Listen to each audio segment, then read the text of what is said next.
د افغانستان او پښتو مشهوره ښایسته او تکړه سندرغاړي خاپیرۍ نغمه د سرطان په وژونکې ناروغۍ اخته شوې ده. قدرمن دوستانو، خاپیرۍ نغمه په کوم قسم سرطان رنځ اخته شوې ده؟ خپله خاپیرۍ نغمه د خپل رنځ په اړه څه وایي؟ د هغې خپلوان او کورنۍ د دې د رنځ په اړه څه وایي؟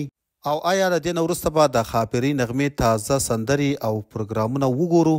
که غواړئ چې په اړه یې پوره معلومات ترلاسه کړئ نو په ویډیو کې راسره تر پایه پاتې شئ. او که زموږ په چینل نوي یاستئ او یا مو هم تر اوسه زموږ چینل نوي سبسکرایب کړی نو مهرباني وکړئ پښتون ټایم یوټیوب چینل همدا اوس سبسکرایب کړئ. خاپیرۍ نغمه چې د افغانستان او پښتو ژبې تر ټولو ښایسته او خوږوازه سندرغاړې ده چې د هنر په ډګر کې له کلونو راهیسې د افغانستان پښتو او دري معاشرې ته په خپل خوږ اواز سندرې پیش کړي دي او د نړۍ په ګوټ ګوټ کې پښتانه او دري ژبې د دې مینوال دي. خاپیرۍ نغمه په قندهار کې زیږېدلې ده او د ژوند یوه برخه یې پاکستان کې د هنر په ډګر کې تیره کړې ده، نو ځکه د پاکستان د پښتنو په زړونو کې خاپیرۍ نغمه هم یو خاص ځای لري.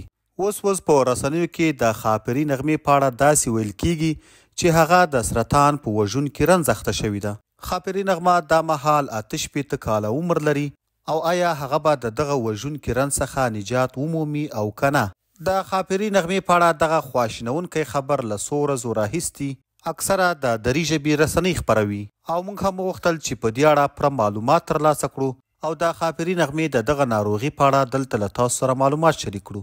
قدرمن دوستانو، موږ چې کله پوره معلومات او تحقیق وکړ د خاپیرۍ نغمې په اړه دغه خبرونه بالکل بې بنیاده او دروغ دي چې اکثره خلک د دې د هنر د بدنامولو په خاطر کوي او دا هغه خلک دي چې د پښتنو د سلیبریټي په بدنامولو سره په خپلو سوشل میډیا 15 لایک او یا فالوورز واخلي.